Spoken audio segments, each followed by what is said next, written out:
በጌታ በኢየሱስ ስም ሰላም እላችኋለሁ። በጌታ በኢየሱስ ስም ሰላም እላችኋለሁ። እግዚአብሔር አምላካችን የተባረከ ይሁን። ድጋሚ ደግሞ ስለተገናኘን ጌታ አምላካችን የተመሰገነ ይሁን። ኢንቫይት ስላደረጋችሁኝ እግዚአብሔር አምላክ ይባርካችሁ። በጋሼም ፊት ደግሞ ቆሜ ሳገለግል በብዙ ትህትናና አክብሮት ነው። እግዚአብሔር ይባርኮት። ክብር ሁሉ ለሱ ይሁን። ኳይሮች እግዚአብሔር ይባርካችሁ። በስርዬም እግዚአብሔር ይባርክ። መጋቢ በስርሽ ጸጋ ይብዛልህ። እግዚአብሔር ካንተ ጋር ይሁን። በጣም ደስ ብሎኛል ስላንተ። የምንችል ካለን ለቅዱስ ቃሉ ክብር እንቆምና መጽሐፍ ቅዱሳችን ወደ አንደኛ ጴጥሮስ ምዕራፍ 1 ቁጥር 3 እናወጣለን። አንደኛ ጴጥሮስ ምዕራፍ 1 ከቁጥር 3 እስከ 5 ያለውን በድሮ መጽሐፍ ቅዱስ ገጽ 206 ላይ ይገኛል። የጌታ ቃል እንዲህ ይነበባል። ኢየሱስ ክርስቶስ ከሙታን በመነሳቱ ለያው ተስፋና ለማይጠፋ እድፈትም ለሌለበት ለማያልፍም ርስት እንደ ምሕረቱ ብዛት ሁለተኛ የወለደን የጌታችን ኢየሱስ ክርስቶስ አምላክና አባት ይባረክ። ይህም ርስት በመጨረሻው ዘመን ይገለጥ ዘንድ ለተዘጋጀን መዳን በእምነት በእግዚአብሔር ኃይል ለተጠበቃችሁ ለእናንተ በሰማይ ቀርቶላችኋል። ዛሬ ከአንደኛ ጴጥሮስ ምዕራፍ 1 ከቁጥር 3 እስከ 5 ላይ ባለው ጌታ በክርስቶስ ኢየሱስ ስላዘጋጀልን ታላቅ ርስት እንካፈላለን። ምናልባት ምጽፉ ካላችሁ ታላቅ ርስት በሚል ርዕስ ሰጥቼዋለሁ። የጴጥሮስ ተደራሲያን በብዙ መከራ፣ ጭንቀት፣ ስቃይ ውስጥ ያሉ ናቸው። እንደኛ እንዲህ በነጻነት በአዳራሽ ውስጥ እልል ማለት፣ ቅዱስ ቃሉ መስማት፣ ማገልገልም መገልገልም የማይችሉበት ዘመን ነው። መጽሐፉ ላይ ወደ 15 ጊዜ እንደውም ስለ መከራ ይናገራል። ወደ 10 ጊዜ ስለ ክብር ይናገራል። ጴጥሮስ ደጋግሞ የሚነግረው ነገር የአማኞች የህይወት መንገድ አንዱ ፓኬጁ፣ አንዱ ከለሩ በመከራ በጭንቅ ውስጥ እናልፋለን። የክርስትና ጉዞ መከራ ጭንቀት የለበትም፣ ወደፊትና ወደ ላይ ነው የሚል ስብከት ከሰማችሁ ሰው ሰራሽ ነው።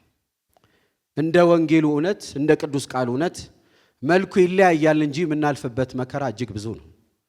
የተለያየ መከራ ቢያጋጥመንም በየመከራው ደግሞ የተለያየ ጸጋ ይገለጣል። ግን አንድ ማመን ያለብን የምናልፍበት መልኩ ብዙ ነው፣ ከለሩ ብዙ ነው። አንድ ቀን ጌታ ፊት ስንቆም የምናሳየው የህይወት ጠባሳችን ብዙ ነው። ደግመዋለሁ፣ አንድ ቀን በፊቱ ስንቆም የምናሳየው ጠባሳ ብዙ ነው። አንዳንዴ ቤት ስንገባ ልጆች የተቧጨሩት ወይ የተመቱት የሆነ ነገር ካለ እማዬ አባዬ የሆንኩትን እኮ ተመልከቺ እንደሚሉ የሆነውን ተመልከተልን የምንለው ብዙ ነው። መንገዱ ያማል፣ ብዙ ህመሞች አሉን፣ ብዙ ስብራቶች አሉን። ፊታችንና ውስጣችን አንድ አይደለም፣ እንደለበስነው ልብስም አይደለም። ይሄ ደግሞ መልኩ ነው፣ ይሄ ነው ደግሞ ባህሪው ነው። ደግሞ እዚህ ቤት የተሰበሰብነው ችግር አልባ ለመሆን አይደለም፣ ችግር አልባ ለመሆን አይደለም። ይሄ ቤት ደግሞ ወሳኝ ኩነትም አይደለም፣ ጉዳይ ማስፈጸሚያ ቤትም አይደለም። ይሄ ቤት ያዳነንን ጌታ የምናመልክበት ነው። እንዴት ብለን? ከነ ጥያቄያችን የምናመልክበት፣ ከነ ካንሰራችን እልልታችን የማይወሰድበት፣ ከነ ቤት ጉድለታችን አምልኳችን የማይወሰድበት፣ እንዳየሩ ሁኔታ አይደለም ምንዘምረው። ለሱ ከሆነ በደንብ ስጡት አጨብጭባችሁ።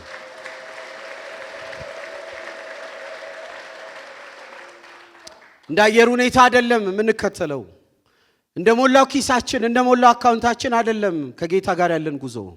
በጉድለትም ምስጋና አይጎድልም፣ በማጣትም እልልታ አይጎድልም። እያመመን መሰዊያችን ትኩስ ነው። ጥያቄ ከቦን ራሱ በፊቱ የምናቀርበው እልልታ አይወሰድም። ፊታችን የሚፈካው የሚጨባደደው በሆነልንና ባጣነው አይደለም። ጴጥሮስ ይነግረናል፣ የመንገዱ ባህሪ ነው። ያመናል፣ ይከፋናል፣ ይጨንቀናል። ደግሞ ወረድ ብላችሁ ከክፍሉ ውጪ ብታነቡ እንደው እናዝናለን። ማዘናችን ራሱ ጌታ ያውቃል። ለጥቂት ጊዜ ያመናል፣ ለጥቂት ጊዜ እንጎዳለን። ግን በእነዚህ ሁሉ ውስጥ እያለፈን ይላል ዛሬ ማካፍላችሁ፣ እኛ ግን ማንም የማይወስድብን የማይቀማን ዘላለማዊ ርስት ግን ከጌታ አለን፣ ከጌታ አለን። ለዚህ ነው ዛሬ ማካፍላችሁ ታላቅ ርስት አለን። ፈጠን እያልን ክፍሉን እንሽከርከር እና ለማጥናት እንሞክር። ለምጽፉ የመጀመሪያ ማነሳ ሐሳብ የርስታችን ምንጭ ማን ነው? ጴጥሮስ ሲናገር እንደዚህ ይላል፣ ኢየሱስ ክርስቶስ ከሙታን በመነሳቱ ለሕያው ተስፋና ለማይጠፋ እድፈትም ለሌለበት ለማያልፍ ርስት እንደ ምሕረቱ ብዛት ሁለተኛ ወለደን። የጌታችን ኢየሱስ ክርስቶስ አምላክና አባት ይባረክ ብሎ ይጀምራል። የርስታችን ምንጭ ማን ነው? ራሱ እግዚአብሔር ነው። ገና ሲጀምር ባርኮ ይጀምራል። ባርኩት፣ አመስግኑት ብሎ ይጀምራል። ለምንድን ነው ምን ባርከው? 15 ጊዜ መከራ አለባችሁ ብለህን ደግሞ እያወቅከው በዚህ ሁሉ መን በዚህ ሁሉ መከራ በዚህ ሁሉ ጭንቀት ምንድነው የምትጋብዘን ለመባረክ ሲሉት በሰማይ ታላቅ ርስት አላችሁ። ይህን ርስት ያዘጋጅላችሁ ደግሞ የጌታችን የኢየሱስ ክርስቶስ አምላክና አባት ነው። ስለዚህ ባርኩት ይላል። ባርኩት፣ አመስግኑት። ቅዱሳን ከአንደበታቸው ሁሌ መጥፋት የሌለበት ጸሎትና ምስጋና ነው። በቅዱስ ጳውሎስ ደብዳቤዎች ውስጥ ደጋግሞ የምናገኘው ነገር እያመሰገንኩኝ ስጸልይ ይላል። ሁሉም ደብዳቤ ላይ በሚቻል ደረጃ እያመሰገንኩኝ ስጸልይ። እኔ የምረዳው ልክ አየር ወደ ውስጥና ወደ ውጭ የሚያስገባ ይመስለኛል። ጳውሎስ እያመሰገንኩኝ ስጸልይ፣ እያመሰገንኩኝ ስጸልይ። ቅዱሳን በሕይወት እስካሉ ሁሉ ጊዜ የሚያደርጉት ነገር እያመሰገኑ ይጸልያሉ። የርስታችን ምንጭ ማን ነው? ባለቤቱ ማን ነው? የጌታችን ኢየሱስ ክርስቶስ አምላክና አባት ነው ይላል። አገላለጡ ራሱ ይደንቃል። ተደራሲያን ወደ ኋላ ታሪካቸውን ብናጠና የአይሁድ ዘር ሐረግ ያላቸው ናቸው። የአይሁድን ባህል የሚያውቁ ናቸው። አይሁዳውያን ደግሞ እግዚአብሔርን የሚያውቁት በአባትነት ሳይሆን በአምላክነት ነው። አምላክነቱን ያውቁታል ማለት ፈጣሪነቱን ያውቁታል። ከምንም ነገር የሚታይ ነገር እንደሚመጣ ያውቃሉ። እኛ ያለሱ መኖር አንችልም፣ እሱ ግን ያለኛ መኖር እንደሚችል ያውቃሉ። የእግዚአብሔር ልክ ያለው እግዚአብሔር ጋር ነው። ታላቅ ላለው እንጂ ታላቅ የሚል ቃል ፊቱ ሄዶ ታናሽ ይሆናል። እሱ ትልቅ ነው፣ እሱ ረቂቅ ነው፣ እሱ ኃያል ነው። እግዚአብሔር ከዚህ እስከዚህ ነው የሚለው ራሱ እግዚአብሔር ነው። ማን ይለዋል? የእግዚአብሔር ልክ ያለው እሱ ጋር ነው። ረቂቅ ነው፣ ታላቅ ነው፣ ኃያል ነው፣ አምላክ ነው። ይሄን የሚያውቀው ልኩን ራሱ እግዚአብሔር ነው። እና አይሁዶች ክሬተርነቱን አምላክነቱን ያውቁታል። ተደራሲያኑም አምላክነቱን ያውቁታል። ልክ እንደ እስልምና ቴዎሎጂ ማለት ነው። የእስልምናም ቴዎሎጂ የሥነ መለኮት ቃል ልጠቀም ፍቀዱልኝ፣ ትራንሰንደንት መሆኑን ያውቃሉ። በጣም የማይደረስ ነው ፈጣሪ፣ በጣም ረቂቅ ነው ፈጣሪ፣ በጣም ታላቅ ነው ፈጣሪ፣ እሱ አምላክ ነው ፈጣሪ፣ እጅግ ሩቅ ነው ፈጣሪ፣ አምላክ ነው። አይሁድም ያውቃሉ። አዎ ሩቅ ነው፣ ረቂቅ ነው። እኛም ክርስቲያኖች አዎ እንስማማለን። እጅግ ሩቅ ነው፣ እጅግ ረቂቅ ነው፣ እጅግ ታላቅ ነው። ግን እሱ ጋር አንቆምም። ሌላ ምን ጨምረው ነገር አለን? የኛ መገለጥ የተለየ ነው። አዎ አምላክ ነው፣ at the same time ደግሞ አባት ነው። ትራንሰንደንት ነው፣ at the same time immanent ነው። በጣም ቅርብ ነው፣ በጣም አባት ነው። የጉያ የሚገባ ነው፣ የውስጥ የሚረዳ ነው። አዎ ሩቅ ነው፣ አዎ ረቂቅ ነው፣ ደግሞ አባት ነው። ይገርም ነው። የእግዚአብሔርን ታላቅነት ቅዱስ ቃሉ ሲነግረን ትልልቅ አንስቶ አይደለም። እግዚአብሔር ታላቅ ነው፣ ስንት ሰራዊት አለው፣ ይሄው የሁሉ ሰራዊት አለው አይለንም። እግዚአብሔርን ታላቅነት ለመግለጽ የሰራቸውን ትልልቅ አይደለም ይገልጽልን። እግዚአብሔር ታላቅ ነው ይልና ማንንም አይንቅም። ይሄ ከሰው ቴዎሎጂ የራቀ ነው። ከሰው ፍልስፍናም ስለ ልቦናም እጅግ ረቂቅ ነው። ታላቁ አሜሪካ ታላቅ ነች፣ ዘርዝር፣ ይሄው ሚሊተሪዋ። ይሄ ሀገር ታላቅ ነው፣ ዘርዝር፣ ይሄው ናቹራል ሪሶርሱ። ይሄ ቤት ታላቅ ነው፣ ይሄው ዘርዝር፣ ንብረታቸው፣ ሀብታቸው፣ ታሪካቸው፣ ዲግሪያቸው፣ ሪሶርሳቸው። እግዚአብሔር ታላቅ ነው፣ ዘርዝር። አንተ ቤት ገብቷል። እግዚአብሔር ታላቅ ነው፣ ማስረጃ አንቺ ቤት ገብቷል። ባለ ርስት ነን፣ ርስት ያለን ሰዎች ነን። ማሰጠን ረቂቁ ታላቁ አምላኩ ደግሞ አባት የሆነው የጌታችን የኢየሱስ ክርስቶስ አምላክና አባት ሲዘረዝር ራሱ ደስ ይላል። አዘራዘሩ ራሱ ልብ ያሞቃል። ጌታችን ኢየሱስ ክርስቶስ ነው ርስት የሰጠን ይላል። ጌታችን ስንል ምን ማለት ነው? ሉዓላዊ ሶቨሪን ሩለር ማለት ነው። የማይከሰስ የማይጠየቅ አስረዳኝ የማይባል ነው። የተወደዳችሁ በክርስቶስ ኢየሱስ ያገኘነውን ርስት ሌሎች ቢያዩት እንደዚህ ኃጢአተኛ ሆና እንዴት አገኘች ይላሉ። ግን የሰጠኝ ጌታችን ነው ማለት አይጠየቅ፣ አይከሰስ፣ ሉዓላዊ ነው። የወደደውን የፈለገውን ማድረግ ይችላል። በኃጢአት የበሰበሰውን የሞተውን ሰው ርስት ይሰጠዋል። እንግዲህ ማን ይከሰናል? በሰማይ ርስት አለን። ማስረጃ አላቸው ለድካሜ፣ ማስረጃ አለኝ ለርስቴ። ማንም ሊወስድብኝ አይችልም። ማን ነው የሰጠኝ? ጌታችን። እንደው ቃሉ ራሱ ደስ ይላል። ጌታ አላለም፣ ጌታችን ፐርሰናል አደረገው፣ ቅርብ አደረገው። አይጠየቅ አይከሰስ፣ ግን እሱ የኔ ጌታ ነው። ማን ነው ርስቴ የሰጠኝ? ኢየሱስ። ሰው የሆነው እኔን የሆነው የቀረበኝ ድካሜን መውደቄን መነሳቴን የሚረዳው እንደኔ የሆነው ነው ርስቴ የሰጠኝ። ማን ነው ርስቴ የሰጠኝ? ጌታ እንደኔ የሆነው ኢየሱስ ብቻ ሳይሆን ክርስቶስ የተቀባው መሲሁ ንጉሱ ጌታችን ኢየሱስ ክርስቶስ ርስት ሰጥቶናል። ባለ ርስት ናችሁ። 94 የለኝም 105 የለኝም ብላችሁ በፍጹም እንዳይከፋችሁ። የእናንተ ዴስቲኒ ያለው አራብሳ አይደለም፣ አባዶም አይደለም፣ ቱሉ ዲምቱ አይደለም፣ ኮዬ ፈጬ አይደለም። ዴስቲኒያችን ያለው ላይ ነው። እንዳይከፋችሁ። በቃ እኔ ዛሬ መጣሁት እንዲች ብሎ እንዳይከፋችሁ። አይኖ ኑሮ ጦዟል። አይኖ ውጭ ያለው ጩኸት ይሄንን የሚያስጠፋ ነው። አይኖ ልባችንን የሚያወርድ እጅግ ብዙ ነገር አለ። ውጪ የማትሰሙት እዚህ ብቻ የሚሰማ መልካም ዜና አለ። የዚህ ምድር ተውት፣ እላይ ርስት አለን። በሰማይ ርስት ተዘጋጅቶልናል። ባለ ርስት ነኝ። ከዚህ ወጥቼ ሽሮ በቃሪያ ልበላ እችላለሁ። እሱ እኔ እንዲተርማኝ አያረግም። ለምን ጎደለ ብዬም ደግሞ አልተውም። ምስጋና ልልታ አልቀንስም። አውቀዋለሁ ይሄ ማለፊያዬ ነው እንጂ ዴስቲኒ ግን ላይ ነው። በማለፊያ አይኮረፍም። ማለፊያ ነው። ዘላለማችን ያማረ ነው። ያማረ ነው። ኢየሱስ ጌታን ያማረ የተዋበ ባለ ርስት ነን። ሁለተኛ ያነሳል። እንዴት ርስት አገኘን? ሞቲቭን ያነሳል። እንዴት ርስት አገኘን? ጨዋ ስለሆነን ነው? ስለምንጸልይ ነው? ምጽዋት ስለምንሰጥ ነው? በጣም ስለምንተጋ ነው? አይደለም። ማስረጃ። እንዴት ርስት አገኘን? እንመለስ ቅዱስ ቃሉ ጋር። ኢየሱስ ክርስቶስ ከሙታን በመነሳቱ ለያው ተስፋና ለማይጠፋ እድፈትም ለሌለበት ለማያልፍ ርስትም እንደ ምህረቱ ብዛት ይላል። ሞቲቭ እንዴት ርስት እኔ ጋር መጣ? ምሮይ ነው የመጣው። ጆናታን ኤድዋርድ እንዳለው ያዋጣሁት ኃጢአቴ ነው፣ ያዋጣሁት ክፋቴ ነው፣ ያዋጣሁት አመፀኝነቴ ነው። የክፋቴ ልክ የሚነገር አይደለም። እኔ በኃጢአት በበደል የበሰበስኩ ነበርኩ። እንዴት ባለ ርስት ሆንኩኝ? ምሮኝ። እዚህ ቤት ያለ ማንም መብቱ አይደለም፣ ምሮም ብቻ ነው። መዘመር መብት አይደለም፣ ቃል መስማት መብት አይደለም፣ ርስት ተካፋይ መሆን መብት አይደለም። እዚህ ቤት ማን ሰበሰበን? ትኩስ የኢየሱስ ደም ማሰበሰበን። ርህራሄና ምሕረት ብቻ ሰበሰበን።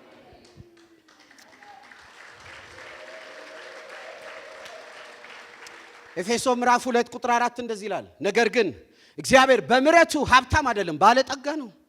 ውቅሩ እግዚአብሔር ተዋቀረ አይባል፣ ግን ፍቀዱልኝ፣ የእግዚአብሔር ውቅሩ ራሱ ምሕረት ነው። እግዚአብሔር የምሕረት መስራችና ባለራዕይ ነው። እንዴት እንደምገልጸው አላውቅም። ራሱ ምሕረት ከሱ ነው የወጣው፣ ከሌላ ወስዶ አይደለም። ነገር ግን እግዚአብሔር በምሕረቱ እጅግ ባለጠጋ ነው። ቲቶ 3:5 እንደ ምሕረቱ መጠን ነው አዲስ ልደት ያገኘ ነው። ማን ነበርን? ስታተሳችንን ከዚህ ክፍል እንደወጣ ፍቀዱልኝ። ኤፌሶ ምዕራፍ 2 ማን ነበርን? ቀድመን በበደላችን በኃጢአታችን የተናደድን፣ ዲፕረስድ የሆንን፣ የከሰርን፣ ግራ የገባን፣ በቃ የተናደድን አይደለንም። እኛ ከክርስቶስ በፊት በኃጢአት በበደላችን ሙታን ነበርን። ሙሉ በሙሉ የበሰበስን ነበርን። አንዳንድ ሰው ከመዳኔ በፊት ጥሩ የሞራል ሰው ነኝ ይላል። የሞተ የሞራል ሰው። ጥሩ ብናስብ የምናስበው ክፉ ነው። ተሰብስበን ያልዳነ ሰው ተሰብስቦ ጥሩ ቢያስብ የእግዚአብሔር ልክ ጋር አይደርስም። የሞትን ነበርን። መሞት በመጽሐፍ ቅዱስ alienated from God ከእግዚአብሔር ተቆርጠን የወጣን ነበርን። ከእግዚአብሔር እጅግ የራቅን ነበርን። መሞት ማለት በቅዱስ ቃሉ መሄድ፣ መጥፋት፣ ከእግዚአብሔር ተቆርጦ መውጣት ነው። ሉቃስ 15 ላይ የጠፋው ልጅ ሲመጣ አባት ያለው ልጄ መጣ አይደለም፣ ይሄ ልጄ ሞቶ ነበረ አሁን መጣ አለ። ተቆርጦ ወጥቶ ነበረ መጣ። መሞት ብቻ አይደለም፣ ኤፌሶ ላይ ቀጥልልናል። እዛው መሞቴ ላይ ደግሞ በዚህ ዓለም እንዳለ ኑሮ በማይታዘዙ ልጆች ላይ አሁን ለሚሰራው መንፈስ አለቃ እንደሆነው በአየር ላይ ስልጣን እንዳለው አለቃ በፊት ተመላለሳችሁ ይላል። መሞት ብቻ ሳይሆን ከዛ በተጨማሪ ደግሞ አየር ላይ የሚሰራው አለቃ ደግሞ ተቆጣጥሯችሁ ነበር፣ ይዟችሁ ነበር። ፈቃዳችሁን ሳይሆን ፈቃዱን ታረጉ ነበር። አንዱን ጫት ቤት ይወስደዋል፣ መጠጥ ቤት ይወስደዋል፣ ራስን ካላጠፋ ይለዋል። ከንቱ ኑሮ እንድንኖር ተቆጣጥሮን ነበር። ያ ብቻ አይደለም። ቁጥር 3 ላይ ከዛች እንኳን ቢተርፍ የስጋችንን ፈቃድ እናረግ ነበር። የእግዚአብሔሩን አይደለም ምኞቴን ነበር ማረገው። ከእግዚአብሔር ተቃራኒ ነበር የሚሄደው። በጣም ልብ የሚያሞቀው እዚህ ጋር ነው። ቁጥር 4 ስለዚህ ቢል ኖሮ ጉዳችን ይፈላ ነበር። ስለዚህ ከላይ በተደረደረው መሰረት ሞተሃል፣ አየሩ ላይ ያለው ተቆጣጥሯል፣ የስጋን ታረጋለህ። ስለዚህ ሲኦል ዴስቲኒ ነው። ሲኦል ቪአይፒ ነው እንደምትገባው። ታልሙድ መጽሐፍ አይሁዶች እንደሚሉት አሕዛብ የሲኦል ማገዶ ናቸው ይሉናል። ማገዶ ነበር የምትሆነው እሳቱ እንዳይበርድ። ስለዚህ አላለም። ቅዱስ ቃሉ እንደዚህ ብሎ ይጀምራል። ነገር ግን አፍራሽ ቃል ነው። ከላይ የተደረደረውን አፈረሰው። ነገር ግን አለቀሱ፣ ማረን አሉ፣ እንታረቃሉ አይደለም። ነገር ግን እግዚአብሔር በምሕረቱ ባለጠጋ ስለሆነ ከዚህ በላይ ብዙ አሜን። ነገር ግን ብሎ ጣልቃ ለገባልን ክብር ይሁንለት።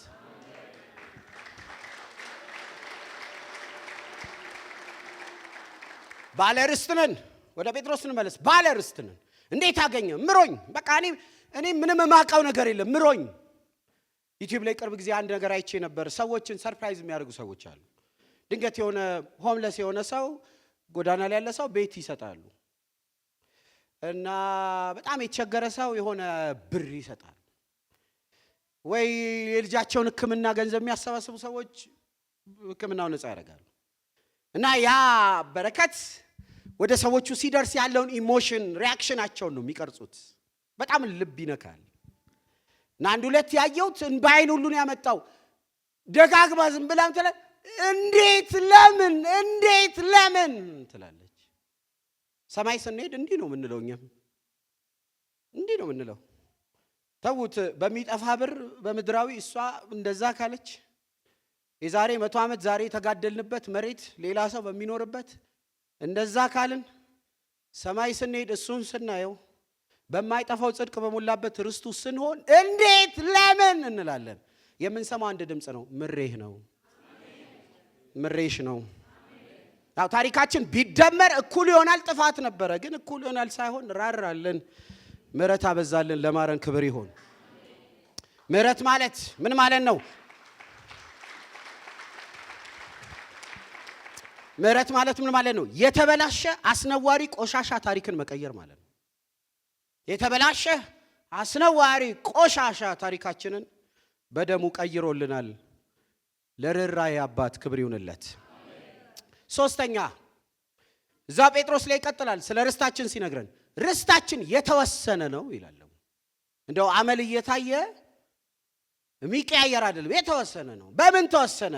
ኢየሱስ ክርስቶስ ከሙታን በመነሳቱ ለሕያው እያለ ይቀጥላል። ርስታችን የተወሰነ ነው። እንደው ይጠፋል፣ ይቀየራል። በዛ ስጋት ውስጥ እንዳትሆኑ። በምን እርግጠኛውን ከኔ እኮ ለሊት 9 ሰዓት ድሮ ጸልይ ነበር፣ አሁን ትቻለሁ። ቸርች ከሰኞ እስከ ሰኞ ነበርኩ፣ አሁን ትቻለሁ። አይደለም። ባለ ርስቴው እኮ በፐርፎርማንስ አይደለም፣ በእምነት ነው። ርስት አይጠፋም። እንዴት እርግጠኛውን? ኢየሱስ ክርስቶስ ከሙታን ተነስተዋል። የሌሎች ቤተ እምነቶች ሃይማኖት የፈጠሩላቸው ሰዎች እስካሁን መቃብራቸው ይጎበኛል። ታላላቅ ነገስታት፣ ታላላቅ ነቢያት፣ ታላላቅ ምሁራን፣ ታላላቅ እግዚአብሔር ሰዎች ሞት ፊት ሰግደዋል፣ ተሸንፈዋል፣ ወድቀዋል። ዳዊትን እንወደዋለን፣ ሞትን ማለፍ አልቻለም። አብርሃም ታላቅ እግዚአብሔር ሰው ነው፣ ሞትን ማለፍ አልቻለም። እጥፍ ቅባት ያለባቸው እነ ኤልሳ እነ ኤልያስ ሊያልፉት አልቻሉም። ሞት ፊት የደፈረ ያለፈ ማንም የለም። በተራው ሞትና ኢየሱስ ተገናኙ። ሆኖም ማቆነ ሞት ራሱ በኢየሱስ ሞተ። ርስቴ እርግጠኛ ነው። ኢየሱስ ክርስቶስ ከሙታን ምን ብሏል? ተነስቷል። የኔ ርስት አጠራጣሪ አይደለም፣ ግራ የገባኝም አይደለም። ሄዶ በሞቱና በመነሳቱ ታላቅ ርስት አለኝ። እና ርስቴ ደግሞ አንዳንዶች እንደሚሉት 72 ድንግል አይደለም ሰማይ የሚጠብቀኝ፣ መሬቱም ወርቅ በሩም ዳይመንድ አይደለም። የኔ ርስት ይለያል። ርስቴን ሲናገር ሁለተኛ ጴጥሮስ 3:13 ነገር ግን ጽድቅ የሚኖርባት አዲስ ሰማይ አዲስ ምድር እንደ ተስፋ ቃሉ እንጠብቃለን። ምን ጠብቀው ምድራዊም አይደለም ይሆንልኛል አይደለም። በደም ስሙኝ፣ ጽድቅ ብቻ የሞላበት ከተማ እንገባለን። ይሄ አሜን እንለዋለን እንጂ ልንረዳው አንችልም። በእውነቴ ነው ብላችሁ ለምሳሌ ክርስትናችን ከኃጢአት ጋር ይገናኛል። አንድ ሰው ሁልክ ጌታን ሲቀበል የኃጢአት ዕዳው ይደመሰስለታል ማለት አዳም በዝግ ያስቀመጠልን አንዳንድ ጥሩ ወላጆች ለልጆቻቸው በዝግ አካውንት ያስቀምጣሉ ብር እና 18 ምናምን ሲሞላው ይሰጣሉ። አንዳንድ አውሮፓ ሀገሮችም እንደዚህ ለልጆች ዲፖዚት አድርገው ልክ ከፍ ሲሉ ይሰጧቸዋል። አዳምን በጣም አስቀምጦልናል በዝግ አካውንት። ምንድነው ኃጢአት? ከዛ እኔ ደግሞ ስመጣ ራሴ እጄ ፎቶ ሰጥቼ ቡክ አውጥቼ ኃጢአት አጠራቅማለሁ አካውንቴ ላይ። ሁለት አካውንት አለኝ፣ በራሴ ሴቭ የሆነ በአዳም የሆነ። ኢየሱስን ስቀበል የኔ ሴቪንጉም ዝግ አካውንቱም በኢየሱስ ደም ባዶ ሆነ፣ ታጠበ። ለዚህ ነው ማንም ሰው ኩነኔ የለበትም እዚህ ሲገባ። ተሳቆ ጸጉሩን እያከከ ደንግጦ አይገባም። ታጥበናል፣ ነጽተናል። በእግዚአብሔር ፊት በክርስቶስ ትክክል ሆነን ቆመናል። በዛች ሞመንት ደግሞ እንደው ባዶ አካውንት አድርጎ አላከኝም ጌታ። እዚሁ ወዲያውን የኢየሱስን ጽድቅ ደግሞ እኔ አካውንት ላይ ዳምፕ አረገልኝና ጽድቅ የሚባል ሞልቼ ወጣው። ስለዚህ ጌታን ስቀበል ከኃጢአት ጋር የሚገናኙ ታጠበ፣ ታደሰ። ከዛ ሳውን ያለኝ ህይወት የኃጢአት ኃይል ተሰበረ። ጫት ቤቱ አለ፣ መጠጥ ቤቱ አለ፣ ግራ መጋባቱ አለ፣ አሁንም አካባቢው አለ፣ ግን በእኔ ላይ ጉልበት የለውም። ለምን? በፊት ተደመሰሰ። አሁንስ ጉልበቱን ከላይ ላይ ምን አደረገው? ሰበረልኝ። አንዳንዶች በጠጡት ቤት ነው እኮ የሚመሰክሩት፣ ሄደው በቃሙበት ቤት እኮ ነው ትራክት የሚበትኑት። አንዳንዶች ክፋትን በሚያደርጉበት ሰፈር ነው እግዚአብሔር ቀብቶ ያስነሳቸው። እንዴት? የኃጢአት ኃይል ምን አለ? ተሰበረ። ምፈልገውን ሶስተኛ ነው ከምናወራው ጋር እዛ ስንሄድ ሲባል ኃጢአት የሌለበት ከተማ እንገባለን። አሁን ይሄ እንዴት እንደማስረዳው አላውቅም። ለምን? ገና ማይንዴ ሙሉ ታድሶ ስላላለቀ ኃጢአት የሌለበት ከተማ ነው ያላቅማ። ጆሮዬ ሰምቶ አያውቅም፣ አይኔ አይቶ አያውቅም፣ ልቤ ላይ ታስቦ አያውቅም። ለዚህ ነው እግዚአብሔር ቃል ሲናገር አይን ያላየው። ይሄ የሚገራርም እኮ ነገር አይደለም። ኃጢአት የሌለበትን ከተማ አይን አይቶ አያውቅም። ኃጢአት የሌለበት ከተማ ጆሮ ሰምቶ አያውቅም። ኃጢአት የሌለበት ከተማ በሰው ልብ ታስቦ አያውቅም። አንድ ቀን በመሰናበት ስንሰናበት ወይ አምላካችን ሲመጣ አስገራሚ ከተማ ውስጥ እንገባለን። ይሄ አማርኛ በማቀው ቮካብለሪ ልግለጸው እንጂ ከዛ በላይ ነው። ምን አይነት ከተማ? እጄ ላይ ሰዓት አላረግም። ከጊዜ ወጥቼ ዘላለም ውስጥ ገባለሁ። ጧትና ማታን አላቅም። ብርሃን አያስፈልገኝም። በጉራሱ ብርሃን ነው ይላል። ክፋት የለ፣ አመጽ የለ፣ ተንኮል የለ፣ ቅናት የለ። በዛ ጽድቅ ብቻ፣ በዛ ቅድስና ብቻ፣ በዛ በጎነት ብቻ። ርስቴያ ነው፣ ከተማዬ ያ ነው፣ መንደሬ ያ ነው። ደግሞ ለ15 ዓመት እንዳይመስላችሁ፣ ለ20 እንዳይመስላችሁ። ከ50 በኋላ ሊዝ ይታደሳል ምናምን የለም። አንዳንድ ሊዝ ታውቃላችሁ 99 ዓመት ነው አይደለም ወይ? ይሄ ለዘላለም ነው። ካኒማችን ለዘላለም ነው። አሁን እኮ ዘላለምን እኮ እኛ ጊዜው ስለዋለን በሚገባን ቃል እንላለን እንጂ እግዚአብሔር እኮ ከዘላለምም ውጪ ነው። የዘላለም ፈጣሪ ነው። በቃ ጫፍና ጫፍ በሌለው ንጹህና ጽዱ የቅድስና ከተማ ውስጥ እንኖራለን። አራተኛ የርስታችን ኔቸር አይነቱ ምን አይነት ርስት ነው? ርስቱ በጣም የሚገርም ነው። እንደዚህ ይላል፣ 3 ቃል ይጠቀማል። ለማይጠፋ እድፈት ለሌለበት ለማያልፍ ርስት ነው ይላል። የርስቱ ኔቸር ራሱ ይገርማል። 3 አይነት ነው። አይጠፋም፣ እድፈት አያገኘው፣ አይበላሽም ይላል። አንዳንድ ትልልቅ ርስቶች በኮሪደር ልማት ተወግደዋል። ታውቃላችሁ? ኮሪደር የለውም ላይ አይጠፋም። 3 ነገር እሺ፣ ለማይጠፋው ይላል። ይሄ ቃል ቀጥተኛ የግሪኩ ቃል የማይበላሽ ሞት መጨረሻው ያልሆነ ማለት ነው። ላይ ያለው ርስት ስትሞት አያልቅም። ሲጀመር ሞት ይወዛ የለም። የማይበላሽ ነው፣ የማይጠፋ ነው። እስራኤላውያን በምድር ወደ ከነዓን ሄደው የወረሱት ርስት ጠፍቷል። እንደ ትልቁ ጂኦግራፊ አይደሉም አሁን ያሉት። ከእግዚአብሔር ጋር ሲተላለፉ አንሰው እዚህ ደረጃ አሉ። ላይ ያለው ርስት የሚያንስ የሚሰፋ አይደለም። አይበላሽም፣ አይጠፋም። ሞት መጨረሻው አይደለም። ላይ ያለው ርስት ምን አይነት ነው? ኔቸሩ እድፈት የለበትም። ወይም እንግሊዘኛው ቃል unpolluted ነው ይላል። ሊበከል የማይችል ነው። የተወደዳችሁ በምድር ላይ የተዋበ የሚባል ትልቅ ሀገር ብትሄዱ፣ ቆንጆ ሀገር ብትሄዱም የተበከለ ነው።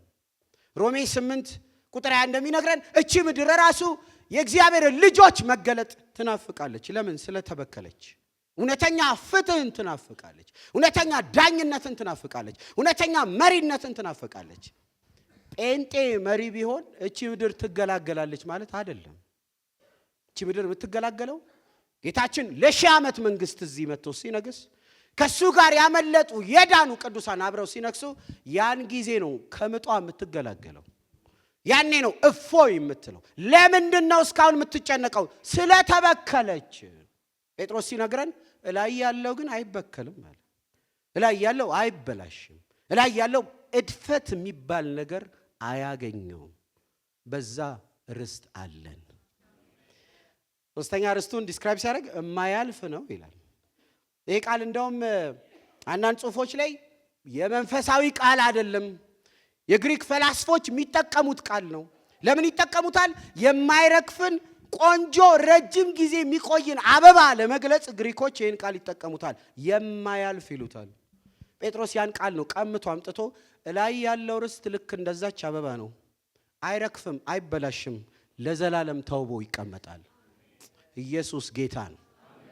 መጨረሻ የርስታችን ዋስትና፣ እሱን አንስቼ ጨርሳለሁ። የርስታችን ዋስትና እንደዚህ ላለ ጌታ ቃል ቁጥር 5 ላይ ከላይ ጀምሮ ላንብበው። ኢየሱስ ክርስቶስ በሙታን በመነሳቱ ለያው ተስፋና ለማይጠፋ እድፈትም ለሌለበት ለማያልፍ ርስት እንደ ምሕረቱ ብዛት ሁለተኛ ወለደን። የጌታችን ኢየሱስ ክርስቶስ አምላክና አባት ይባረክ። የመጨረሻ አምስተኛ የርስታችን ዋስትና ይህም ርስት ብሎ ይጀምራል። ይህም ርስት በመጨረሻው ዘመን ይገለጥ ዘንድ ለተዘጋጀን መዳን በእምነት በእግዚአብሔር ኃይል ለተጠበቃችሁ ለእናንተ በሰማይ ይቀርላችኋል ሳይሆን ምን ብሎላችኋል? ቀርቶላችኋል። የርስቱን ቦታ ራሱ ያስቀምጣል። ደስ ይላል። ርስቱ ያለው ሰማይ ነው ይላል። እንደው እግዚአብሔር ከፈጠራቸው ከሰማይ በታች ያለ በሙሉ ተበክሏል፣ ኢንፌክትድ ሆኗል። ሊደረስ ሊበከል ሊጠቃም ማይችል ሰማየ ሰማያት ነው። ርስት የት ነው ያለው? ቦታው ራሱ ያስቀምጥ። በሰማይ ነው ርስታችን ያለው። ዴስቲኒው በሰማይ ነው። ርስታችን የተወሰነ ነው። ማንም ሊከለክለን አይችልም። ከዚህ ቀደም የተከለከሉ ነበሩ። አዳምና ሔዋን በጥፋታቸው ተባረሩ። እንዳይመለሱም የእሳት ሰይፍ የያዘ መልአክ በበር ላይ ቆመ። አሁን ግን ሲሄድ ራዕይ ምዕራፍ 21 ላይ ያው መልአክ በር ላይ አለ፣ የእሳቱን ሰይፍ ይዟል። የሚጠይቀኝ አንድ ነገር ብቻ ነው፣ ስምህ ማን ነው ይለኛል። ስሜም ሌዊ ስምዖን ጮቴ ማጉጆ እለዋለሁ። ከዛ የሕይወት መዝገቡን ይከፍታል። በዛም ሲያይ በክርስቶስ በኩል ስምህ ከማጉጆም ከጮቴም አልፎ ተመዝግቧል። ስለዚህ የእሳቱ ሰይፍ አይነካም፣ ወደ ርስት ግባ ይለኛል። ርስቴ የተጠበቀ ነው። ስሜ በሕይወት መዝገብ ተጽፏል። ልብሴ በኢየሱስ ደም ታጥቧል። እኔ የዘላለም ርስት ወራሽ ነኝ። እንዴት እርግጠኛ ሆንኩኝ? ተጠብቆልኛል። በምንድን ነው የጠበቀን? በእግዚአብሔር ኃይል ተጠብቃቸዋል ይላል። ይገርማል። በእግዚአብሔር ኃይል ተጠብቃቸዋል። አንዳች ብሎ እንዳይከፋችሁ፣ አንዳች ብሎ ውስጣችሁ እንዳይወርድ፣ አንዳች ብሎ እንዳትደነግጡ፣ አንዳች ብላችሁ ታሪካችሁ እንደተበላሸም እንዳታስቡ፣ አሬ የሆነች ነገር ሳልይዝ፣ አሬ የሆነ ነገር ሳላስቀምጥ እንዳትሉ። የሆነች ነገር ሳይሆን ትልቅ የሆነ ነገር ከላይ ተቀምጧል። ታላቅ ርስት አላችሁ። ሮሜ 8:31 አንብቤ ይጨርሳለሁ። ክብር ለኢየሱስ ይሁን። ባለ ርስት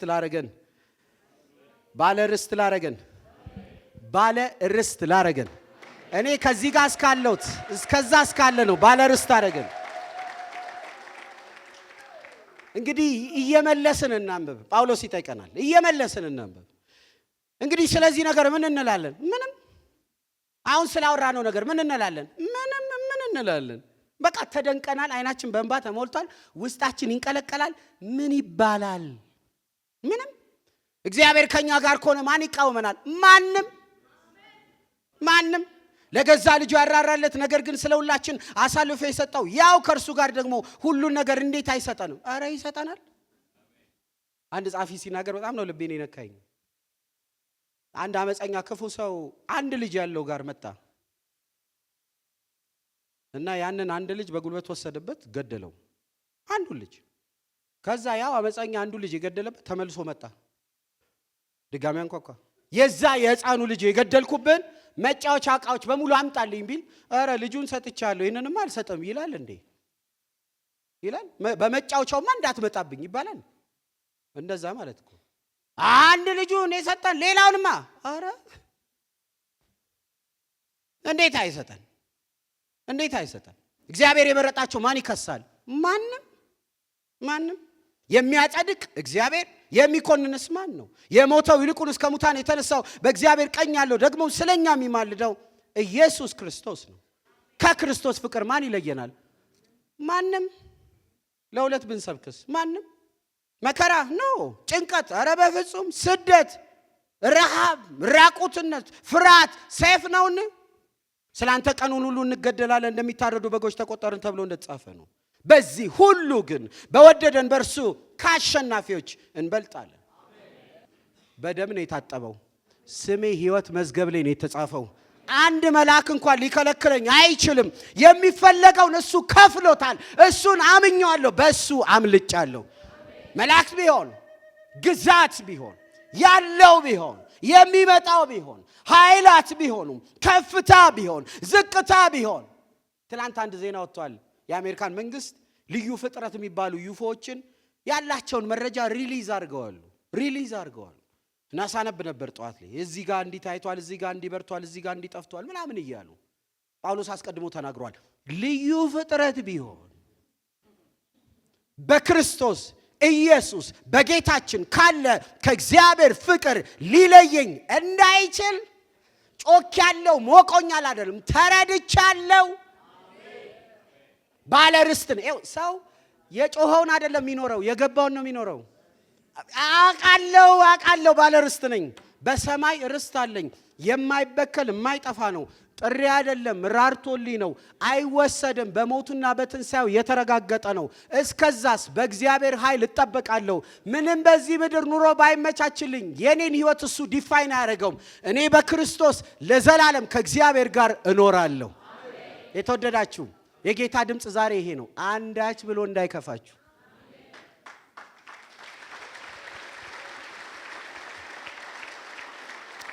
ባለ ርስት ላረገን፣ ልጁ ላደረገን፣ ላስመለጠን ብዙ ክብር ብዙ ምስጋና ለሱ ይሆንለት። ቆመን እንጸልያለን ከኔ ጋር